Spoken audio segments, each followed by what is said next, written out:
Cette semaine, à InfoCam Extra, on vous parle des bonnes pratiques agricoles avec le groupe Conseil agricole de la Côte-du-Sud. Et on vous invite à être généreux pour la grande guignolée des médias qui va avoir lieu le 2 décembre prochain à Saint-Pascal et à la Pocatière.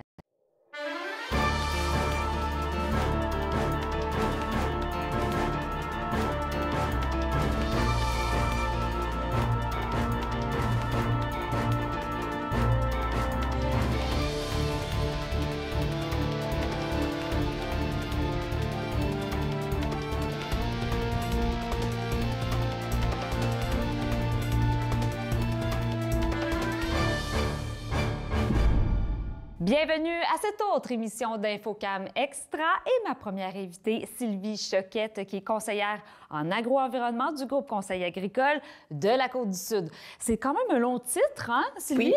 Oui, habituellement, nous, on dit le GCA de la Côte-du-Sud. Ah, d'accord. Fait qu'on va le savoir pour les prochaines fois. Donc, vous êtes ici sur le plateau pour nous parler d'un beau projet en collaboration avec la MRC de Kamouraska. C'était des capsules, on peut dire, le projet, le bassin versant de la rivière Ouelle, des ressources à protéger. Mais avant de parler de ce projet-là, peut-être pour les gens à la maison, c'est quoi l'objectif, c'est quoi la mission du groupe Conseil agricole de la Côte-du-Sud? Le groupe Conseil agricole de la Côte-du-Sud, c'est une organisation de producteurs agricoles qui se sont donné des services en gestion, des services conseils en gestion agricole, en agro-environnement. Donc, c'est vraiment cette formule-là de producteurs là, qui travaillent, conseillers producteurs qui travaillent ensemble sur le terrain pour améliorer l'efficacité puis la pérennité des entreprises agricoles du secteur de la Côte-du-Sud. D'accord. Et donc, j'imagine qu'il y a quand même beaucoup d'agronomes qui doivent travailler pour vous, oui, pour le groupe Conseil. On est une équipe de 13 personnes actuellement. On a 6 agronomes et on a 7 techniciennes. Et quand même. Et là, on le sait, hein, Côte-du-Sud, vous couvrez la Côte-du-Sud, mais vous êtes situé le bureau à la Pocatière. À la Pocatière, oui, tout à fait. D'accord. Alors, on va rentrer dans le vif du sujet, hein, des 3 capsules qui ont été réalisées pour les bonnes pratiques agricoles, disons. Mais est-ce que ça s'adresse seulement aux agriculteurs, ces capsules-là qu'on a réalisées? Non, les capsules ont été faites pour, dans le fond, diffuser ce qui se fait à Rivière-Ouelle dans le cadre de notre projet. Et ça s'adresse aux agriculteurs, mais ça s'adresse au public en général, aux citoyens du Kamouraska, pour justement voir qu'est-ce qui se fait, comment il peut y avoir une synergie créée, puis comment on peut avancer avec quand tout le monde travaille ensemble dans un projet. Mais justement, quand on dit les bonnes pratiques agricoles, on peut penser que c'est seulement les agriculteurs, mais c'est monsieur, madame, tout le monde aussi qui vit sur le territoire, oui. qui vit aussi près des cours d'eau, qui a des pratiques aussi, hein, des choses qu'ils peuvent faire aussi comme citoyens. Mais juste avant, on va présenter une des capsules pour que vous voyez de quoi on parle. Et ça, c'est une capsule avec un témoignage d'un agriculteur qui a fait des actions pour améliorer ses terres, son sol et aussi protéger la rivière Ouelle. Oui, donc, on va regarder ça puis on en parle après. Parfait. Je m'appelle Benoît Martin, propriétaire de la ferme Suderie. On a une ferme laitière et ici en arrière, on a un champ de maïs en silage qui est entouré par la rivière Ouelle, une rivière qui a quand même un fort débit. Donc, il y avait déjà une bande riveraine qui était en place ici. On l'a toujours maintenue avec des arbres et une certaine distance qu'on respectait parce qu'on trouvait important là, de prévenir justement le décrochage et de mettre une limite entre nos opérations au champ puis la rivière. C'était important pour nous de maintenir cette distance-là. On est dans un champ de maïs qu'on a implanté avec un travail de printemps seulement parce que durant l'hiver, anciennement, on faisait du labour, mais on se rendait compte que c'était plus propice à l'érosion quand il y a des fortes pluies à l'automne ou même les vents d'hiver, quand il n'y a pas beaucoup de couvert de neige, bien, on perdait de la terre, puis c'est la plus belle terre qu'on perd à ce moment-là. Donc, on a implanté ces mesures-là. Puis, durant la saison, ce qu'on vient de faire pour la deuxième fois, on a implanté un engrais vert qui a, dans le fond, il y a 3 essences. Il y a du régras qui va maintenir le sol. Ensuite, on a un trèfle qui va amener de l'azote. Puis, il y a un radis qui va permettre de décompacter un peu le sol pour l'année prochaine aussi, qui va permettre une bonne infiltration. Cette année, on est vraiment content du résultat parce qu'on a eu des bonnes pluies en juillet qui a permis là, à tout le couvert de se développer. Puis ça permet aussi, quand on va faire la récolte, qu'on a commencé d'ailleurs, ça permet, si on n'a pas toujours des super conditions, ça permet à la machinerie de mieux circuler dans le champ. Puis c'est beaucoup aussi côté coût. En travaillant pas le sol l'automne passé, on a sauvé du temps puis beaucoup de diesel. Puis on a gardé une meilleure structure du sol. C'est sûr qu'en étant proche de la rivière, s'il y avait des grosses pluies, là, on gardait aussi notre sol. Il n'y avait pas d'érosion, il y en avait beaucoup moins. Puis on a aussi implanté une haie brise-vent là, dans un autre côté du champ qui va aussi créer une barrière là, avec un fossé. Toutes ces actions-là qu'on a mises en place, c'est vraiment pas compliqué. Puis ça permet de garder un sol qui est en santé pour les générations qui vont suivre.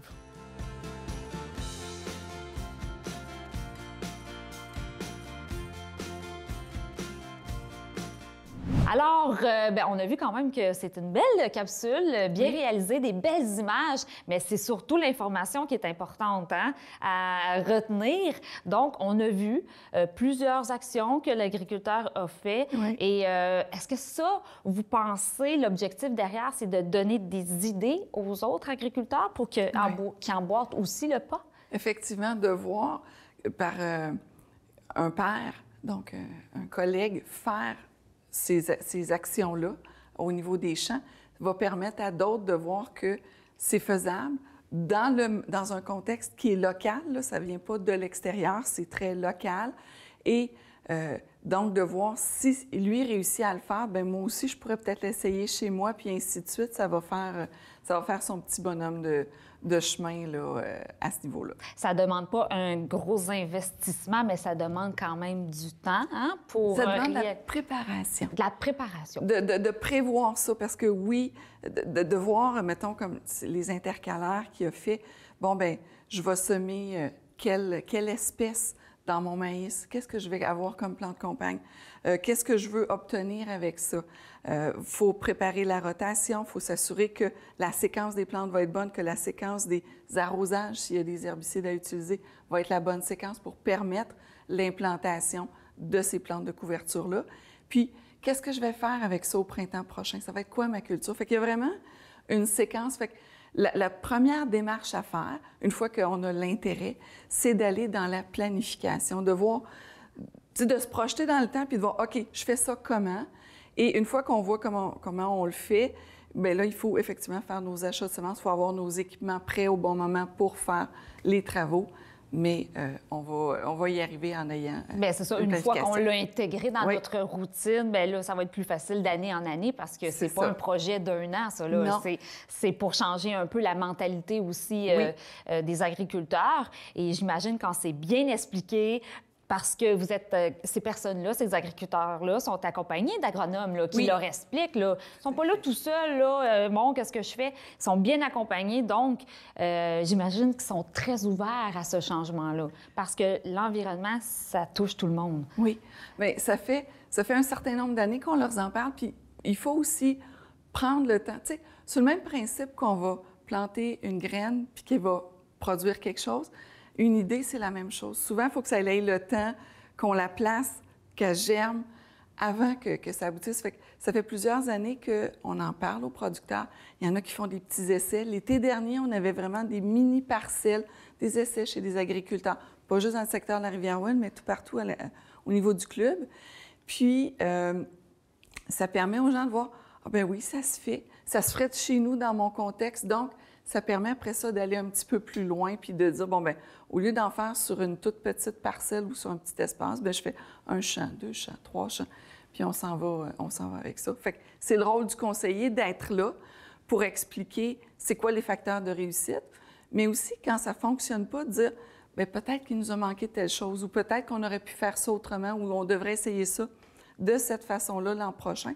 Donc, d'être un gage de succès au fil du temps. Tout à fait. Et là, pour avoir produit ces capsules-là, vous vouliez en avoir 3. C'était vous, le groupe conseil, qui a décidé, on fait des capsules pour aider, ou ça a été un mandat qu'on vous a donné? De quelle façon? Ça a plus été un mandat. Un mandat, c'est venu du côté de la MRC et du MAPAC. De la MRC et du MAPAC, en fait, c'était, j'imagine, de trouver des idées, des solutions, de proposer là, des nouvelles idées pour aider. Ça. Puis comme Du côté de la MRC, il y a vraiment un gros travail qui se fait du côté bande riveraine, du côté accompagnement, valorisation du milieu agricole dans le territoire de la MRC parce que ça fait partie et de l'histoire et du paysage et de l'économie de la MRC, l'agriculture. Donc, tout à fait, oui. Dans la cohabitation, dans le développement de la MRC, ça fait partie du travail qui a été apporté il y a quelques années avec le PDZA. Et là, la première étape qu'un agriculteur, par exemple, ou un citoyen, ou peu importe, qui veulent vous approcher, qui veulent faire des changements sur leur terre, est-ce qu'ils prennent contact avec vous et vous pouvez l'aider? C'est de cette façon-là que ça se passe? Oui, pour les agriculteurs, oui. Les citoyens, je vous dirais, dépendamment de ce qu'ils veulent faire, des fois, on va les référer à Obakir parce qu'eux ont peut-être plus accès à des programmes pour les citoyens que nous. Nous, c'est vraiment notre vocation est vraiment le milieu agricole. Agricole, oui. Parfait. Souvent, ce qu'on va faire, si un citoyen nous appelle, parce que ça arrive pour différentes raisons, on va le référer ailleurs, là, à des gens qui sont peut-être plus en mesure de l'aider, lui, que nous autres avec nos systèmes. Nos conseils sont vraiment faits pour les agriculteurs. Bien oui, c'est ça. Chacun son champ d'expertise, comme on dit. Et là, mais vous parlez d'Obakir, ça m'amène peut-être à vous demander, est-ce que vous travaillez en partenariat avec Obakir parce que vous avez sensiblement la même mission? Bien, eux autres sont vraiment l'eau, mais... Oui, c'est ça. C'est vraiment la gestion du territoire, mais en fonction de l'eau, donc des différents bassins versants qui sont sur le secteur. Nous, c'est vraiment, on est au milieu agricole. Donc, l'eau fait partie du milieu agricole, mais on se concentre plus sur les entreprises de façon individuelle, je dirais, alors que Obakir, c'est vraiment plus une gestion de plus en territoire, encore plus vaste que nous, on a, parce que nous, on reçoit des mandats individuels, alors qu'Obakir a plus de mandats collectifs. On a des mandats collectifs, mais pas de la même portée. D'accord. Fait que j'imagine que si ça touche plus Obakir, vous allez envoyer plus... Mais il y a un très bon partenariat. Là, depuis, on remonte même à Cobacam, là, à l'époque où les bassins versants, la Fouquette et la Kamouraska étaient des bassins versants, des organismes séparés. Fait que oui, il y a toujours eu une bonne entente. Bien, sûrement, parce que c'est la même, c'est le même objectif, oui, c'est d'améliorer notre territoire, de le protéger, protéger nos ressources. Oui, protéger nos ressources, c'est tout à fait intéressant. Et là, ces capsules-là circulent sur les réseaux sociaux, donc tout le monde peut, on les partage aussi sur la page de TVCK, si je veux faire une publicité pour nous autres, mais aussi du groupe Conseil de la Côte-du-Sud. Et là, ça roule bien, ça fonctionne bien. Est-ce que vous avez des répercussions par rapport à ces vidéos-là? Bon, on en entend parler, effectivement. Je ne peux pas vous donner le nombre de vues et tout, là, mais on en entend parler, ça roule bien et c'est ça. Les gens en parlent de plus en plus. Là. Il y a comme un effet... un effet boule de neige. Un effet boule de neige, merci, je cherchais le terme. Et là, il y en a une, je pense, qui n'est pas encore sortie, c'est avec le maire de Rivière-Ouelle, qui aussi montre aussi toute sa fierté dans ces projets-là. Donc, justement, on parle d'agriculture. La semaine dernière, c'était l'inauguration de la halte de l'information de l'agriculture à Rivière-Ouelle. Fait qu'on voit que Rivière-Ouelle, on l'associe à l'agriculture. Oui, tout à fait, tout à fait. Rivière-Ouelle a vraiment il y a vraiment là un beau partenariat. Une belle écoute, une belle ouverture entre le monde municipal puis le monde agricole. Fait que ça fait...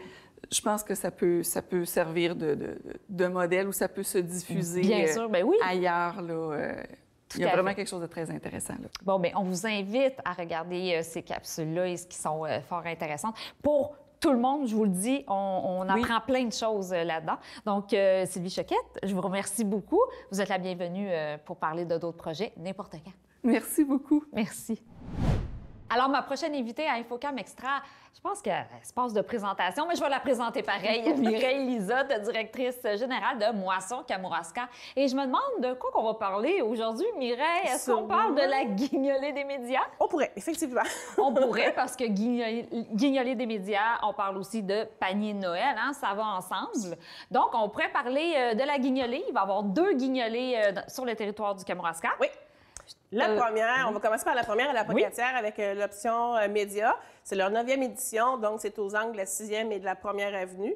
Les étudiants du cours de l'option média vont être là pour recevoir des dons en argent.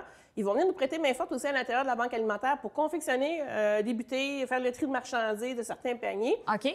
Ça va être un petit coup de pouce de plus qu'on va avoir. Est-ce que c'est toute la journée? Parce que je sais que... C'est toute la journée. Oui, c'est une longue journée pour oui. eux. Puis c'est une longue journée pour eux, mais en même temps, c'est des souvenirs à vie. Des souvenirs à vie parce qu'ils ont une belle solidarité, une belle entraide. Puis pour certains d'entre eux, là, même il y a des étudiants qui veulent revenir d'année en année de prêter main forte. Fait que c'est un beau mouvement dans leur cours. Est-ce que je peux te poser une petite question piège? Oui, voici. Est-ce que tu le sais combien ils ont ramassé depuis le début? Non, mais peut-être que Mme Joanie Ouellet pourrait te le dire. Là. Mais quand même, c'est des bons montants. L'année passée, c'était différent à cause de la pandémie. On n'a pas pu être dans les rues. Et ça avait bien fonctionné aussi parce que c'était une campagne sur le web. C'était une campagne, oui, virtuelle. Virtuelle. À cause de cette fameuse pandémie. On n'a pas pu faire absolument rien, là, pas de recevoir de denrées non plus. Fait qu'on a dû procéder à beaucoup d'achats pour pouvoir faire les paniers de Noël parce qu'en faire 30 puis en faire 421, il y a une formule intéressante à avoir. Donc, ça nous prend des sous, ça nous prend de la variété de produits. OK. Donc, on avait ce mandat-là, nous, l'année passée, de faire la création des paniers de Noël. Mais est-ce que c'était un peu plus ardu de cette façon-là, disons? Bien oui, parce que souvent, on va... Bien, en fait, avant, les comités nous demandaient une aide, donc on allait fournir certaines denrées. Là, maintenant, c'est aide-toi.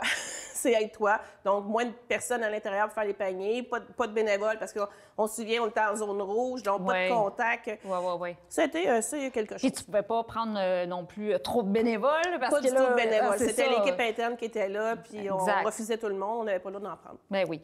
Et là, bon, bien, cette année, ça revient un peu plus à la normale. On va être dans les rues. Et la deuxième guignolée, il ne faut pas l'oublier. On a parlé de la première, mais la deuxième aussi est importante. Oui. La deuxième, non la moindre, c'est ici à Saint-Pascal avec TVCK, la participation de TVCK. Mais aussi avec d'autres bénévoles, là, quand même. Il ne faut pas oublier qu'il n'y a pas juste la TVCK qui va participer, mais aussi d'autres bénévoles de, mettons, la tête d'allumette, Centre accueil partage, Maison de la famille. La CDC du Kamouraska, les comités de bénévoles accueil partage. Oui. En fait, les paniers de Noël, cette année, c'est une table de concertation, puis c'est une solidarité. Donc, c'est tout le monde met l'épaule à la roue, tout le monde va venir aider de façon ou une autre. Puis ce qu'on voit cette année, c'est ça, c'est une grande solidarité ici à Saint-Pascal à travers les paniers de Noël. Là. Il y a beaucoup d'entraide. Tout le monde va être présent pour pouvoir le faire, pour aider la cause des paniers de Noël. Oui. Et nous, on va être, c'est le 2 décembre aussi, mais c'est de 10h à 14h. On est un peu plus frileux que les options médias, faut croire. 10h à 14h ou tu te lèves plus tôt ou plus tard? Oui, c'est non. On se garde une petite gêne. Donc, de 10h à 14h, la rue Taché-Hébert, au coin rue Taché-Hébert. Donc, on va être là pour ramasser les sous. Nous, on ne ramasse pas les denrées là, parce que où c'est qu'on est situé, c'est un petit peu plus difficile. Mais c'est pas grave, on va ramasser tous les dons en argent. Puis on aime ça, hein? Oui, parce qu'il faut dire, avec 1 $, nous, on arrive à faire 3 repas. Donc, c'est pour ça que c'est important aussi, les sous. Oui, des denrées, oui, des variétés, mais quand on peut acheter ce qui nous manque, ce qu'on a vraiment besoin. Fait que ça vient améliorer l'offre alimentaire des paniers de Noël. Donc, une fois qu'on a fait la guignolée des médias, qu'on vous remet l'argent, là, le 20 millions qu'on va avoir ramassé, la fille, elle se donne des objectifs. Bonne chance, Pascal. Et là, une fois qu'on va vous donner les dons, donc là, on commence les paniers de Noël. Les paniers de Noël. OK. Et là, on essaie quand même de mettre un peu de tout dans ces paniers-là. La variété. En fait, parce qu'on essaie d'avoir des pâtes alimentaires, des produits pour l'hygiène corporelle, on essaie d'avoir des produits pour déjeuner, des produits aussi. On parle pas... on veut pas que ce soit des paniers qui sont plates. Là. On va avoir un peu d'amour dans nos paniers, donc des produits un petit peu sucrés aussi pour les enfants, les familles. Mais en même temps, on fait qu'est-ce qu'on a aussi. Là. Tu parles d'1 million, 20 millions. Bon, c'est utopique, mais on l'espère bien. Mais il faut trouver des solutions parce qu'il y a de plus en plus, d'année en année, je ne sais pas si tu le sais, mais d'année en année, ça fait 9 ans parce que je termine ma 9e année de direction, mais ça fait 9 ans que je m'en occupe. Et d'année en année, il y a toujours des demandes qui sont en la hausse considérablement. Une augmentation c'est des demandes. Oui. Fait que c'est sûr que certains comités ont plus de misère à pouvoir répondre aux besoins, puis ils viennent chercher cette aide-là chez Moisson. Mais même nous, présentement, avec l'inflation des produits sur le marché à l'épicerie, c'est devenu compliqué. Là. Fait que il y a des produits qu'on n'est pas capable d'avoir, des produits qui sont plus rares ou sont trop dispendieux, qui ne seront pas nécessairement dans les paniers de Noël. Mais on s'assure d'avoir le plus beau panier de Noël pour que les gens aient le Noël avec plein d'amour, plein de bonheur. Puis il faut dire aussi, Anne-Christine, que Les comités vont mettre, certains comités vont mettre une carte, vont mettre un petit mot, un petit quelque chose pour leur dire un petit coucou. Puis il va y avoir de l'information aussi, les gens ont besoin d'aide durant la période des fêtes au niveau de la santé mentale ou des choses comme ça. L'information se trouve dans votre panier aussi. Fait que c'est une bonne idée. C'est une bonne idée, oui. Bien, c'est ça, puis c'est Noël, hein, Ouais. dans le fond, là, il faut donner des petites attentions particulières aussi dans le temps des fêtes, mais on le sait, c'est à l'année, on le répétera jamais assez, hein, c'est pas, on a besoin d'aide alimentaire seulement à Noël, Non. hein, c'est ça, donc on fait les paniers de Noël, des fois, il faut avoir un peu plus de sous pour garnir ces paniers-là, et est-ce que les gens peuvent aller vous porter des denrées Oui, bien directement? sûr. Là, cette année, c'est plus smooth étant un beau terme français, plus léger, plus Tranquille! tranquille au niveau des mesures sanitaires, au niveau Ouais. de Kamouraska, donc ça va bien, sauf que les gens peuvent venir nous porter des denrées. Il y a aussi au poste de police ici à Saint-Pascal, les policiers ont mis en œuvre une récupération de denrées jusqu'au 7 décembre, si je ne me trompe pas. Donc les gens sont appelés à aller porter des denrées au poste de police. Hey, c'est un 2 en 1, ça? Ben oui, Tu vas c'est à porter les côté. denrées, puis tu vas prendre un beau Puis policier eux en uniforme. vont venir également nous aider, vont nous les porter puis nous aider à créer certains paniers de Noël avec tout ça. Donc c'est une belle Collaboration? collaboration. Je cherchais bien mon mot, une belle collaboration, effectivement. Fait que oui, il va y avoir des denrées. Et là, est-ce que, Mireille, tu as déjà la liste de toutes les personnes sur le territoire du Kamouraska? Il nous reste quelques jours pour s'inscrire, là, jusqu'au 26 novembre. Et ça s'en vient. Ça s'en vient. On n'a pas tous les gens encore, mais ça s'en vient. Il y a toujours des retardataires. Fait que les retardataires, il faut qu'ils accélèrent le rythme de croisière pour s'inscrire. Ben oui. Puis est-ce qu'on pense faire combien, à peu près, le bonhomme à l'an, là, de paniers de Noël cette année? L'année Parce qu'on passée, sait qu'on augmente. c'est ça. L'année passée, on a fait 421. Je n'espère pas me rendre à 421 parce que là, Ah oui. il y aurait une problématique, là. Une problématique de dire, bien, il y a encore plus de pauvreté, mais on s'attend toujours à une augmentation de 15 environ des paniers de Noël, là. Puis, bien, on fait tu sais, souvent, les gens disent, les gens n'ont pas besoin, mais on fait un tri, là. C'est pas tout le monde qui peut avoir un panier de Noël. C'est important de le savoir, là. C'est vraiment les gens qui sont dans le besoin. Ben pas parce que oui. tu es belle et fine que je te donne un panier de Noël. Tu sais, il faut casser cette mythe-là, là. Les paniers de Noël. T'es sûr? T'es sûr, Bon, on te donnerait Mireille? du chocolat si tu veux, mais pas de panier de Noël. Mais il faut casser cette mythe-là. Puis les gens dans le besoin, c'est parce qu'il n'y aura pas de service durant la période des fêtes. Fait que les gens, ils ne peuvent pas aller chercher une aide alimentaire. C'est pour ça que les paniers de Noël ont été créés. Puis s'assurer que ces gens-là, bien, on répond à leurs besoins pareil si le temps des fêtes, on n'est pas là. Et là, une fois que les paniers vont être confectionnés, Oui. là, hein, les boîtes, on dit les paniers, mais c'est plutôt des boîtes, hein? Ben, Identifiées, c'est des grosses boîtes identifiées Moisson Kamouraska. Moisson Kamouraska. Donc, est-ce que c'est vous qui faites la distribution partout sur le territoire? Eh bien, presque oui. En fait, on va redonner à certains comités. Eux vont faire la distribution. Ils veulent s'occuper que dans le fond, leur demande, c'est que nous, on crée les boîtes.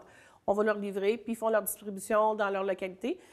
J'ai plein de municipalités dont c'est moi qui s'occupe. Donc, oui, j'en ai quand même au-dessus de 200 à distribuer moi-même. Quand même. Puis là, tu me rappelles que c'est pas seulement sur le territoire du Kamouraska, là. Non, moi, j'en fais là plus loin. Oui, mais là, il faut faire attention. Les paniers de Noël, c'est le Kamouraska seulement, ma mission kamouraskoise. Je ne m'élargis pas sur les 5 côtés MRC. OK. Dieu du ciel.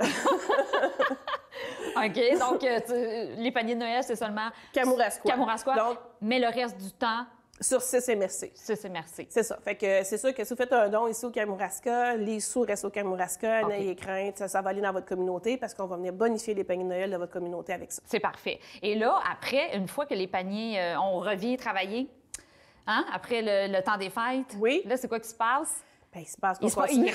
non, mais est-ce qu'il reste de la nourriture? On recommence le processus? Bien, il faut les recommencer. denrées? C'est ça. À chaque année, nous, à partir, on ferme là, pour la période des fêtes, on s'en va chez nous. Le 26, la vie recommence pour nous. Il y a des demandes d'urgence qui rentrent. Tu sais, il faut recommencer le processus de trouver des denrées alimentaires. C'est un long processus. Des dons alimentaires. Tu sais, dans la période des fêtes, les gens sont généreux. Ils veulent donner de la nourriture, ils veulent donner du temps bénévolat puis de l'argent. Bien, c'est ça qu'on prend, nous autres, à l'année longue. Fait que n'hésitez pas à venir nous rencontrer. On est là pour ça. Mais c'est important parce que, oui, on le mentionne souvent, les gens sont plus généreux à la période des fêtes.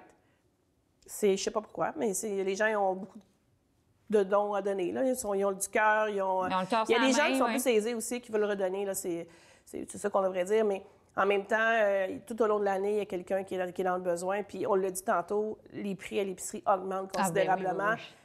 Donc, on est dans une période où ça devient un petit peu plus dur pour tout le monde. Là. Puis Oui. c'est pas juste les personnes... Ça, c'est intéressant, Christine. C'est pas juste les personnes sur l'aide sociale qui ont des paniers de Noël. Tu l'as dit, c'est pour tout le monde? Pour tout le monde. Puis 30 de notre clientèle, c'est des personnes âgées. Donc, ça peut être votre grand-papa, votre mononcle, votre papa.